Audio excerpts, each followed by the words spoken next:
우리 인사하겠습니다. 샬롬. 샬롬. 우리 옆 사람과 같이 인사하겠습니다. 샬롬. 한번 고백할까요? 이 밤의 분이 더 멋지십니다. 고백합니다. 이 밤의 분이 더 멋지십니다.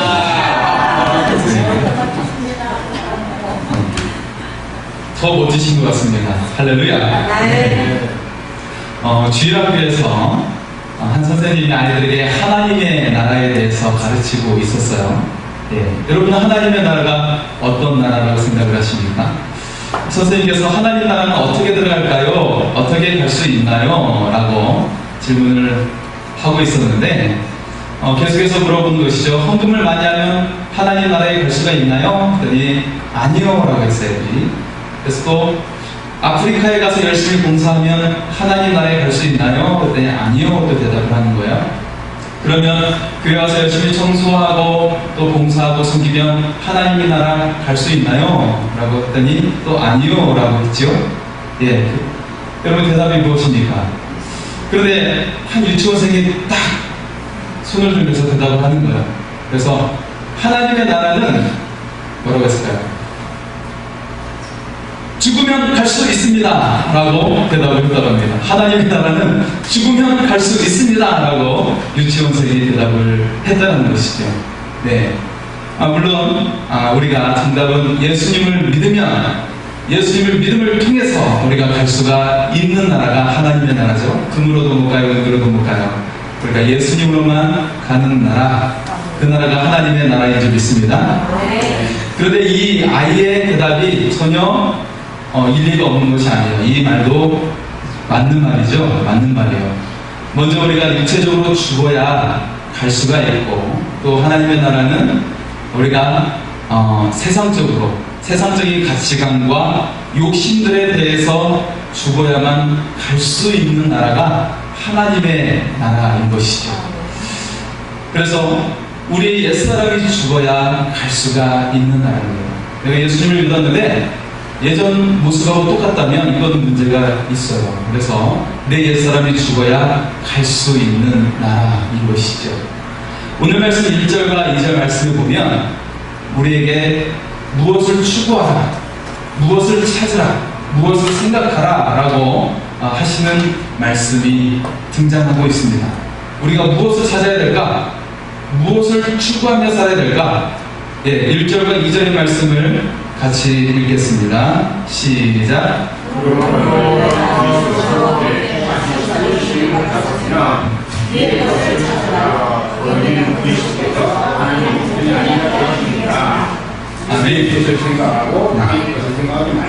아멘. 네. 사도 바울은 그리스도와 함께 살리심을 받은 그리스도인들에게 말씀을 하고 있어요.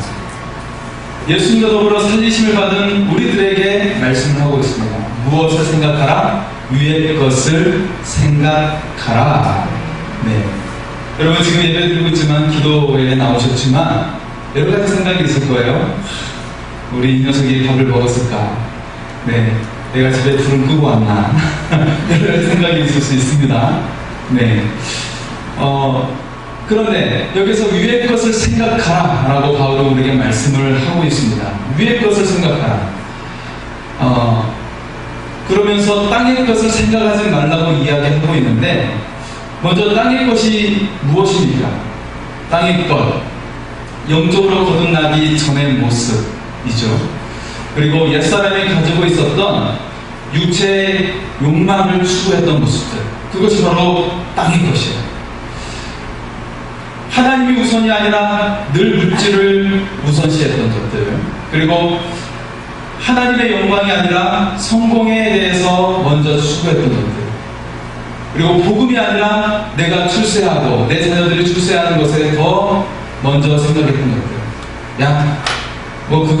그거라면 교회에 빠져도 상관없어 하면서 시험 보게 하고 여러 가지를 더 추구하게, 자녀의 성공을 위해서 더 밀어줬던 생각들, 그런 것들, 그것을 바로 땅의 것이라고 말할 수가 있는 것이에요.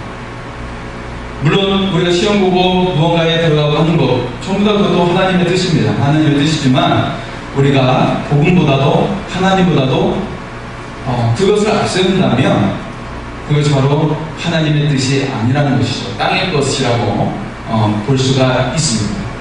그렇다면 위의 것을 자꾸 생각하는 이유가 무엇인가? 왜 우리가 위의 것을 찾으면서 생각해야 되는가?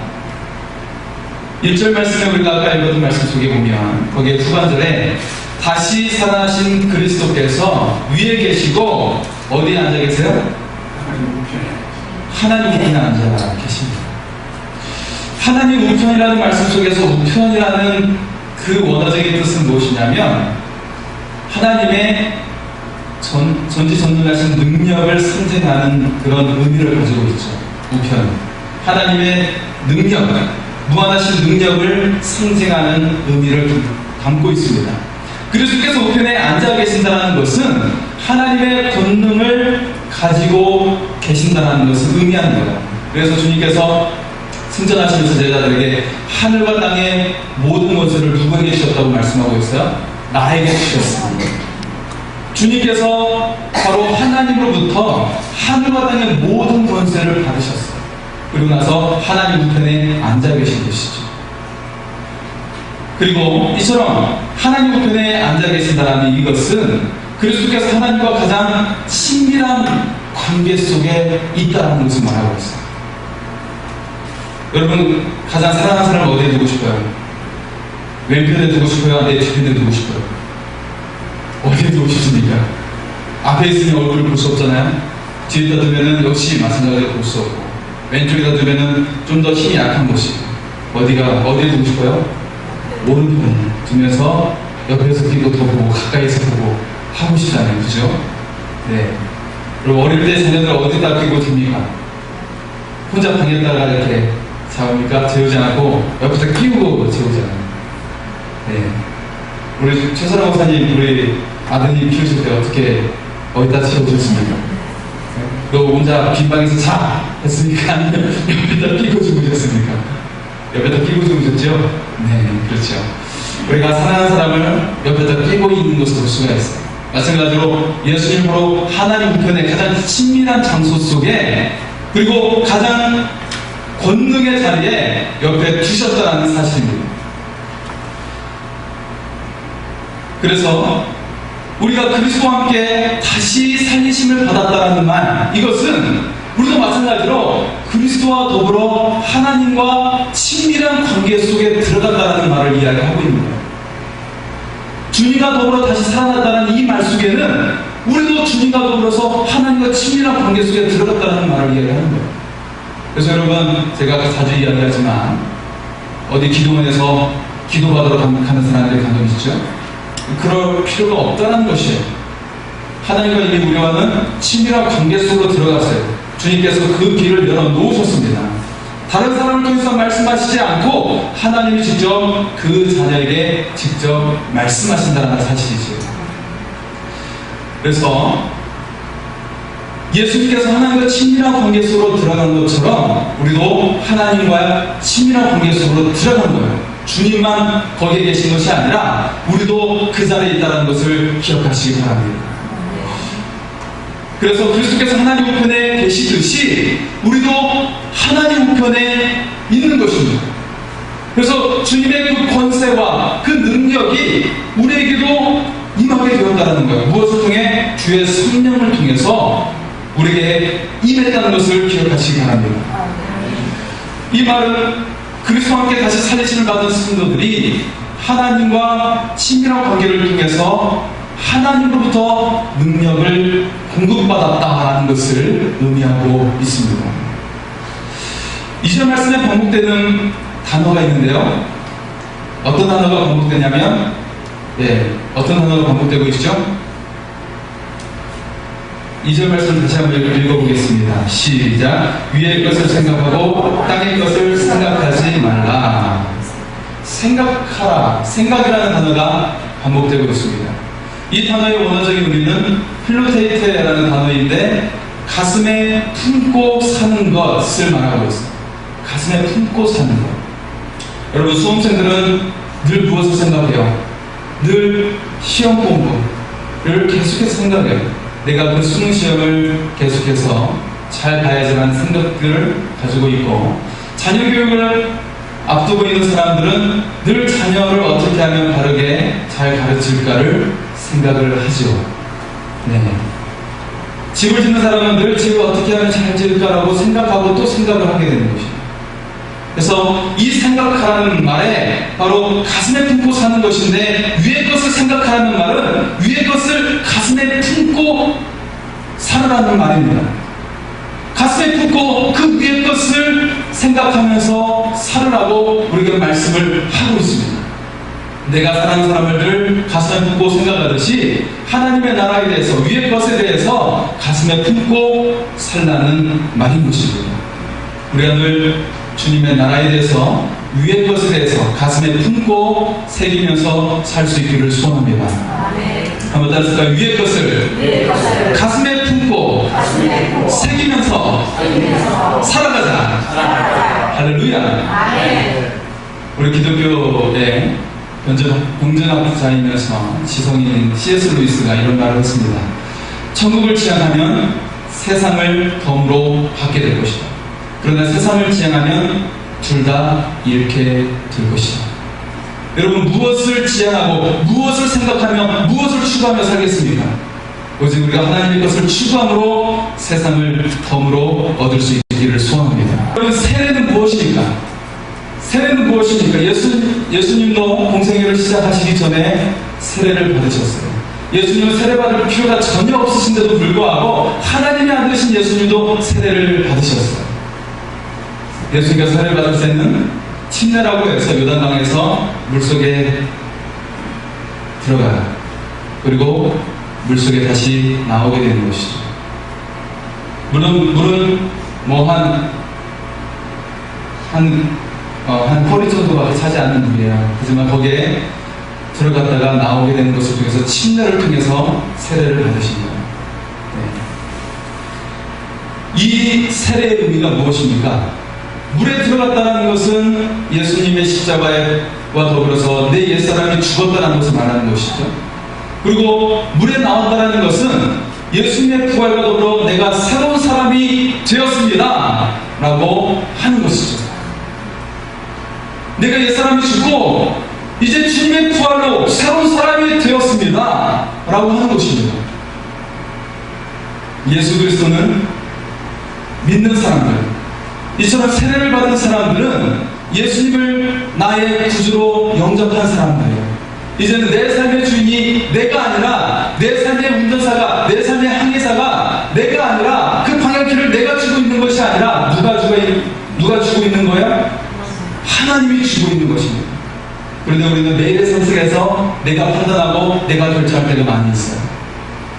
오직 하나님께 맡길 수 있기를 소원합니다. 하나님이 이끄시는 대로 갈 수 있기를 소원합니다. 가라고 하면 가고 멈추라고 하면 멈출 수 있는 하나님의 사람이 되기를 소원합니다. 그럴 때 우리가 최고의 인도하심을 받게 될 줄 믿습니다. 바울은 신앙인의 삶을 그리스도의 관계 속에서 우리에게 설명을 하고 있어요. 신앙은 이것이다 라고 이야기하는 것이죠. 여러분, 신앙이 무엇으로 생각하십니까? 거룩하게 성경책을 끼고 다니면서 다니는 것, 목소리를 굵직하게 소리를 내면서 이야기하는 것, 그것이 마치 거룩한 것처럼 큰 것이 아니에요. 같이 신학을 가졌던 분 중에서 이런 이야기를 하시는 거예요. 어디 모 신학교에 갔었는데 거기서 시험을 치려고 그 신학교에 다니러 갔었는데 거기 보니까 모든 신학생들의 목소리가 다 톤이 똑같아요. 보통 우리가 교단에 가보면 그 교단에 유명하신 목사님의 목소리 톤이 비슷한 그런 신학생들이 많이 있는 것을 볼 수가 있어요. 목사님들할지 그런 모습들을 많이 볼 수가 있어요. 유명하신 목사님의 그 목소리 톤으로 이야기하는 사람들이 간혹 있는 것을 볼 수가 있어요. 그 모습을 보고 그분이 너무 놀래가지고 저희가 공부하던 신학교로 오신 적이 있었습니다. 네. 여러분, 무엇이 신앙입니까? 무엇을 행하고 생각하고 살아가는 것이 신앙입니다. 바울은 신앙은 주님과의 관계 속에 있는 것이라고 우리에게 말씀을 하고 있는 거예요. 어떤 목소리를 거룩하게 내고 어떤 행동 거지를 좀 다르게 하고 그런 것이 아니라 주님과의 관계가 어떤 관계 속에 있는가를 우리에게 말해주고 있다는 것이죠. 사도 바울 오늘 말씀 속에 3절과 4절 속에 우리와의 주님과의 관계가 바로 이런 관계라고 우리에게 소개하고 있습니다. 3절과 4절의 말씀을 같이 읽도록 하겠습니다. 3절, 4절 읽습니다. 시작.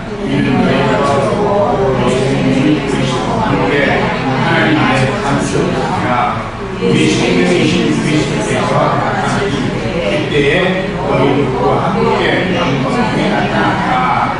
아멘. 이 말씀 속에 보면 그리스도인들은 어디에 가치를 두고 있는가를 우리에게 말씀을 하고 있습니다. 여러분, 세상 사람들은 자기 인생의 최고의 가치를 내가 평소 어떤 가치관을 가지고 있느냐에 따라서 거기에 가치를 두면서 가장 우선순위를 두면서 생각하는 것을 볼 수가 있어요. 여러분, 세상의 음악가들은 어디에 최고의 가치를 두고 있죠? 음악에 최고의 가치를 두고 있어요. 집에서도 늘 음악을 하다 보니까 자녀들도 자연스럽게 그 음악을 두고 가는 사람들이 태어나고, 그리고 모든 것들을 음악과 관련해서 하는 것을 볼 수가 있어요. 운동선수도 역시 모든 가치관을 운동과 관련해서, 건강과 관련해서 하는 것을 볼 수가 있습니다. 구두수 성공은 눈이 시선이 어디로 가야 돼? 신발에 가요. 아래에 가요. 그죠? 미용실에 계신 분들은 시선이 어디로 가요? 위로 가요. 사람의 머리에 가요. 네. 우리 옆 사람의 머리를 보시면서 멋지십니다. 한번 인사 한번 하는데 멋지십니다. 예.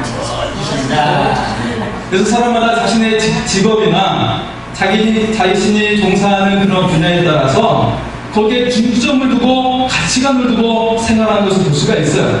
그렇다면 우리 그리스도인은 어디에 가치관을 두고 어디에 중점을 두고 살아가는 사람인가? 무엇입니까?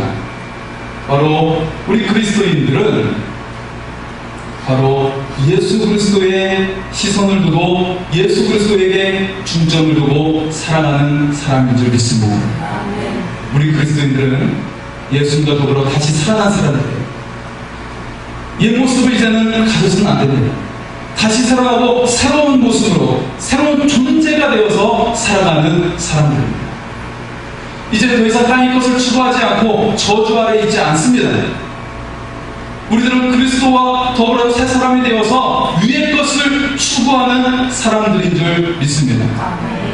그렇다면 우리가 땅의 것을 생각하지 않고 위의 것을 생각하며 위의 것을 찾는 삶을 살기 위해서, 그렇게 살기 위해서 어떻게 하면 위의 것을 추구하며 살 수 있을까? 그 힘이 어디로부터 오는 것일까? 그리고 우리가 살 때마다 눈에 보이는 것은 세상에 보여주는 모든 것들이에요. 그죠? 어떤 사람은 화려한 곳에 살고 있고, 어떤 사람은 화려한 옷을 입고 다니기도 하고, 세상에 보이는 것들. 그래서 우리들도 역시 마찬가지로 화려한 것을 추구하고자 할 때가 간혹 있는 것을 볼 수가 있죠. 야, 저 사람 참 부럽다. 야, 저 사람 어떻게 되면 저렇게 될 수가 있을까? 라고 생각할 때가 있을 수 있습니다.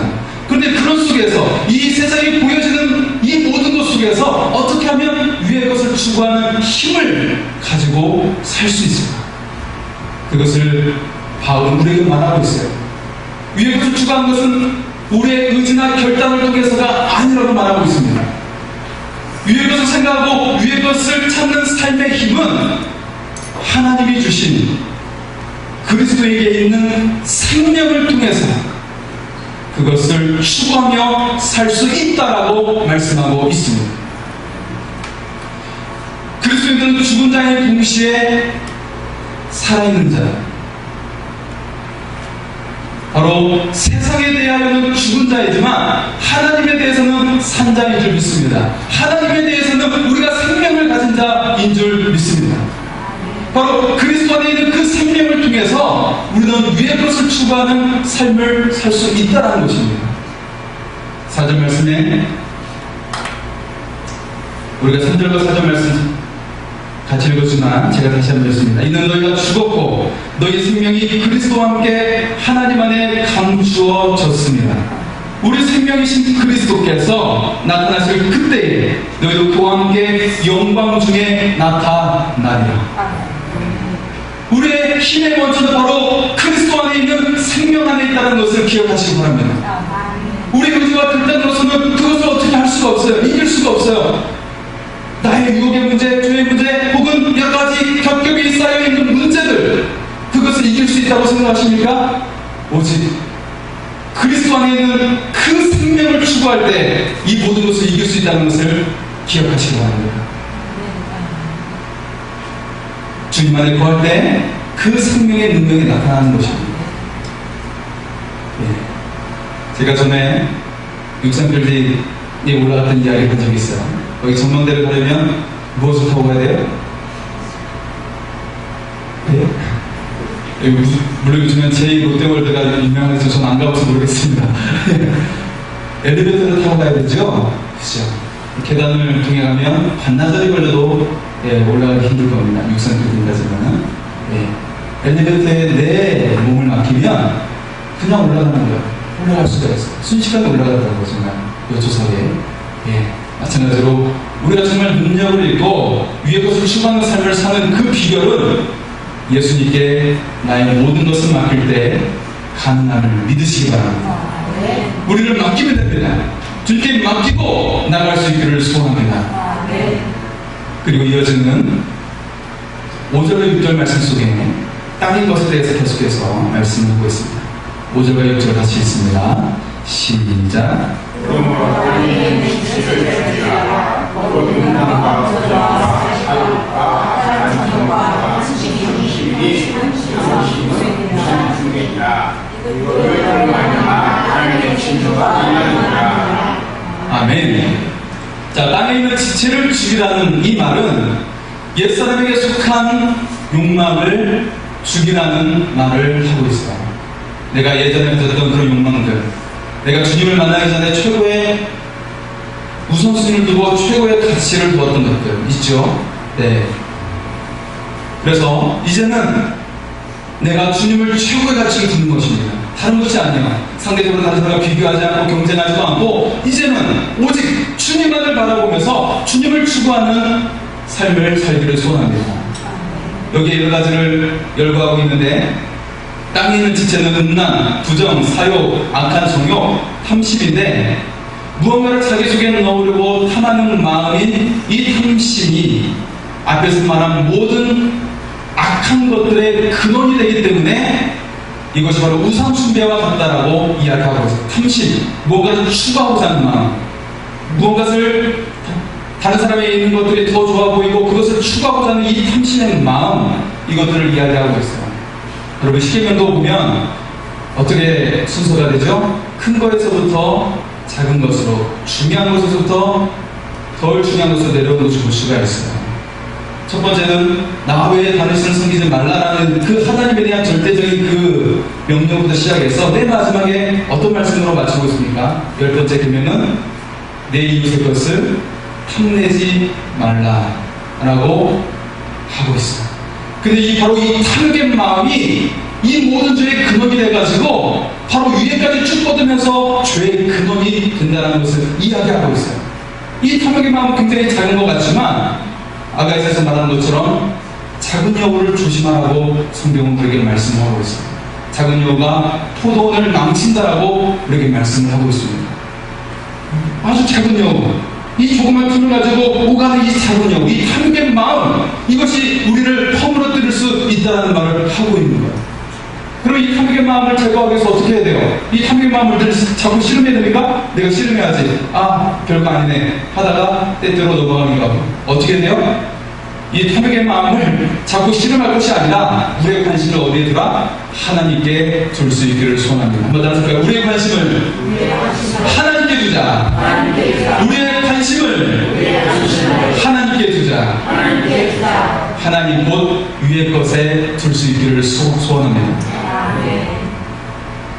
이 탐심의 끝이 바로 하나님의 진노라고 바울은 우리에게 말씀하고 있습니다.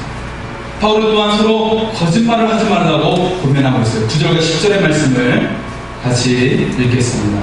9절과 10절 시작. 너희가 서로 거짓말하거나 옛사람으로 죄를 벗어버리고 새 사람을 입었으니 우리는 자기를 선택하신 이유는 감사하라.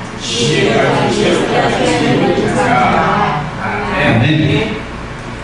예, 바울이 무엇에 대해서 거짓말을 하지 말라고 이야기하고 있습니까? 평소에 우리가 진실을 말하지 않고 속이고 거짓말하는 것, 그것에 대해서는 이야기하는 것이지만, 특히 여기에는 옛사람과 그 행위를 벗어버리라고, 우리가 새 사람을 입었다라고 강조하고 있어요. 이 말은 다시 한번 말하면, 우리가 이미 그리스도 안에서 새 사람을 입었는데, 우리의 삶의 행위들은, 생각들은, 말투가 옛사람의 습관을 가지고 있다는 것인데, 이것도 거짓말을 하는 것이라고 말하는 것입니다. 이거는 너희가 서로 거짓말하는 것이다. 이제는 옛사람의 생각과 습관과 말투와 가지고 있는 그 중심의 생각들을 버리라고 말하는 것입니다.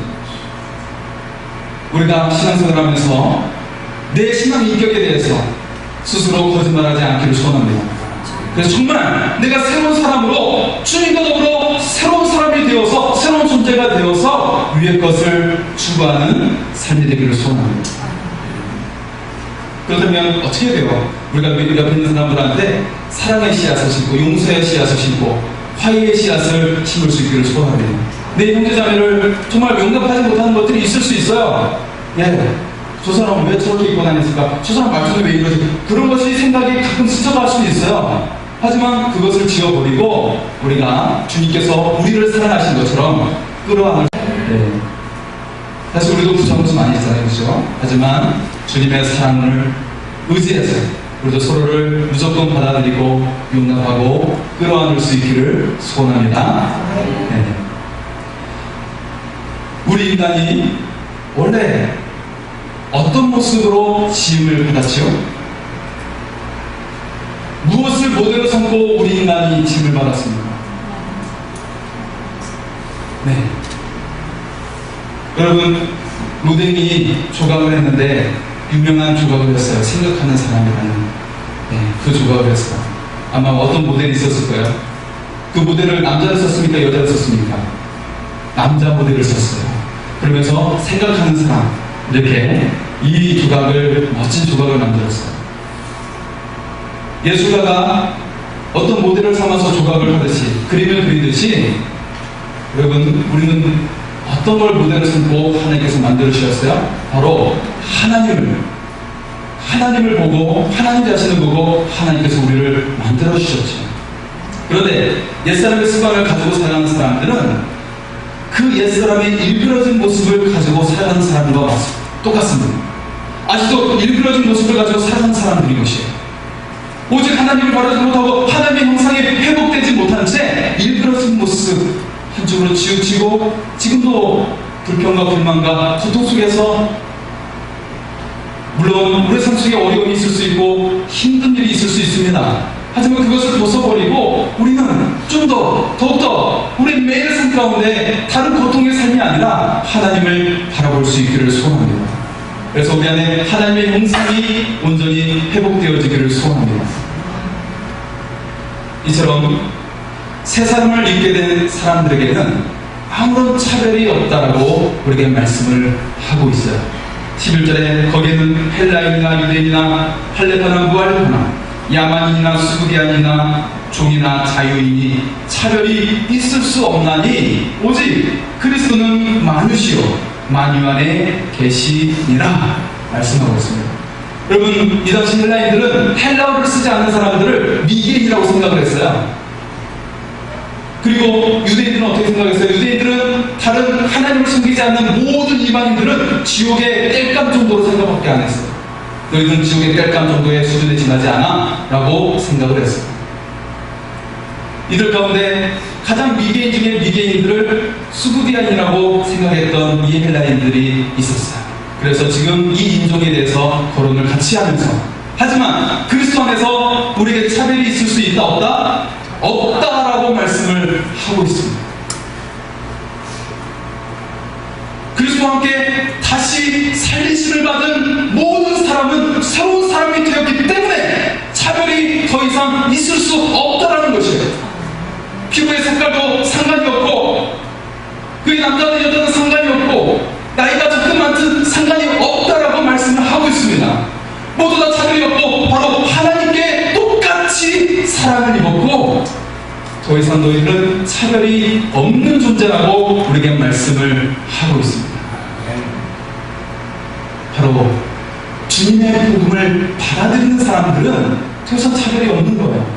그래서 다른 사람이 어떻게 하든 말투가 어떻든 그거에 대해서 이야기할 필요가 없는 것입니다. 다만 우리에게는 칭찬과 그리고 격려만 있기를 소원합니다. 그래서 우리 옆사람에게 한번 격려하면서 잘 오셨습니다. 당신은 훌륭한 사람입니다. 뭐 인사 한번 할까요? 잘 오셨습니다. 당신은 훌륭한 사람입니다. 우리는 그리스도 안에서 새로운 존재가 되었어요.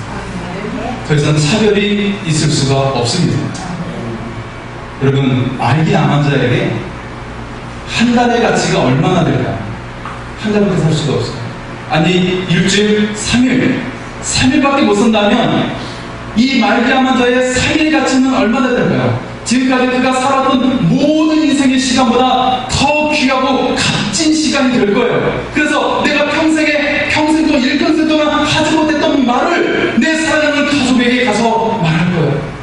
내가 한 번도 말하지 못했지만 내가 사랑했다고, 내가 지금까지 책망하고 꾸짖었고 때때로 상처 줬던 것을 용서해달라고 말을 합니다.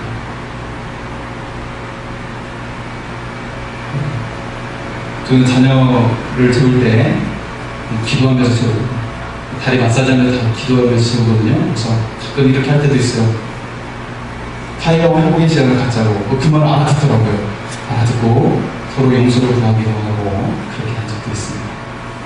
여러분, 용서하는 것도 미뤄서도 안 되고요, 사랑한다는 말도 미뤄서도 안 되고요, 감사하다는 말도 미뤄서는 안 되는 말입니다. 오늘 어떤 일이 일어날지 모르는 것이에요. 여러분, 내일 아침에 내가 일어날 수 있다, 아침에 눈을 뜰 수 있을 거라고 100% 확신한 사람이 있습니까? 100% 확신한다. 손 한번 들어보시죠. 아무도 100% 확신하지 못하고 있네요. 요즘에 더군다나 더워가지고 잠도 못 자고 확신하지를 못하고 있습니다. 여러분, 가장 중요한 날을 놓치지 마십시오. 3일밖에 살지 못하는 말기 암 환자에게 이 3일의 시간은 모든 인생을 통틀어서 농축된, 최고로 농축된 시간이에요. 그런데 바로 우리의 삶은 예수님의 생명과 맞바꾸는 생명입니다. 예수님이 이 십자가를 지기 전에, 이 골고다 언덕길을 가시기 전에 겟세마네 동산에서 어떻게 기도한 줄 아십니까? 땀이 핏방울이 되어서 뚝뚝 떨어지면서 그렇게 기도를 했습니다. 과연 내가 십자가를 질 것인가? 이 이유를 위해서 내 생명을 대신 줄 것인가? 주님도 고민을 했어요. 그런데 이 마지막 밤이 없었다면, 이 마지막 밤에 결단이 없었다면 우리는 아무도 살아남지 못했습니다. 어느 누구도 천국에 들어갈 사람이 한 사람도 없는 것이죠. 우리에게 그래서는 구원을 얻을 존재가 아무도 없기 때문에 그렇습니다.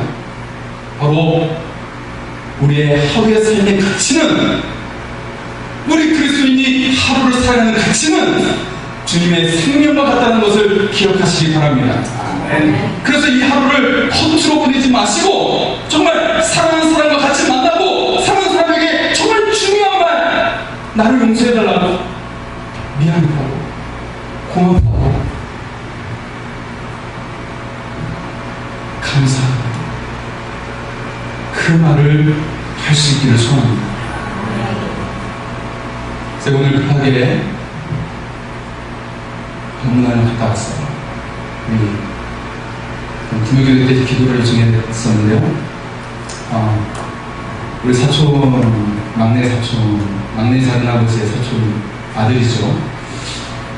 34살인데 갑상선 암 3기입니다.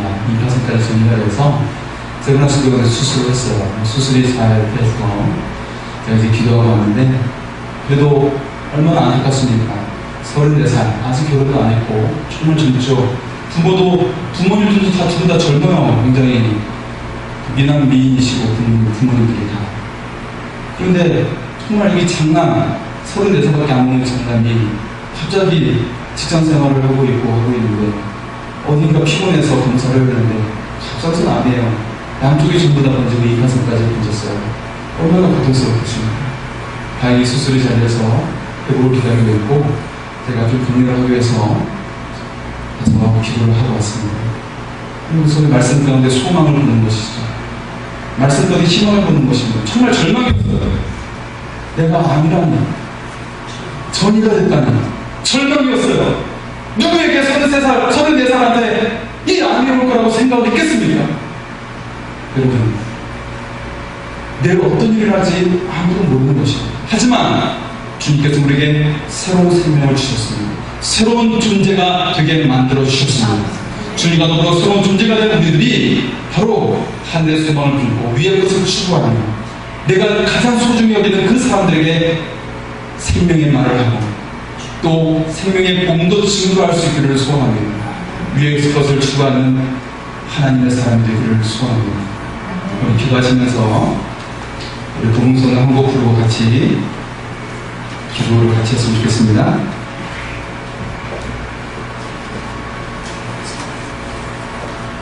찬양집을 받으시고요.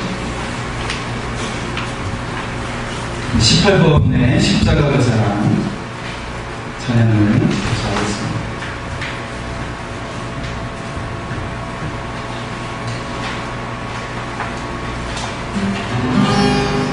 18번에 있는 십자가 그 사랑.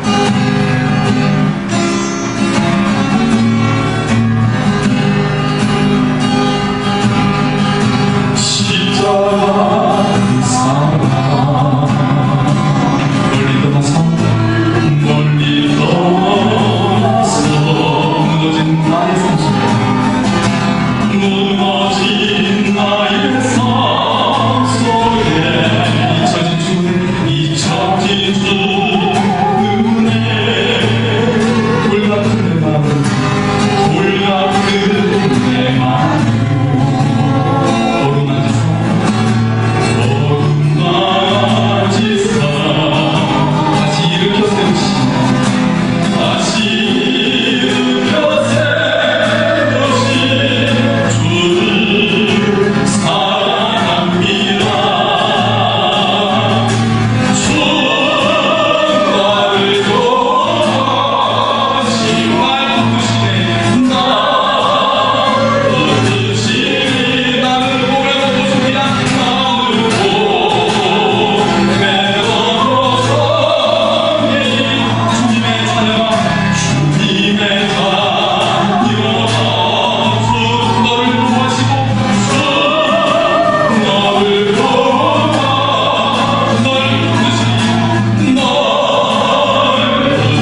주님의 그 생명만 맛바꾼 나는 이처럼 고백고 존귀한 존재였던 것을 다시 한번 고백하면서 내 삶을 아버지여 내 생각대로 아무렇게나 살아왔더라면 주여 용서하여 주시고 주님 내게 그 생명의 가치를 주시고 나의 아버지 주여 구원하시게 하여 주님의 그 생명을 주신 것처럼 이 생명의 가치를 이 하루의 가치를 소중히 여기면서 위의 것을 추구하며 주님의 영광이요 생명이요 사랑을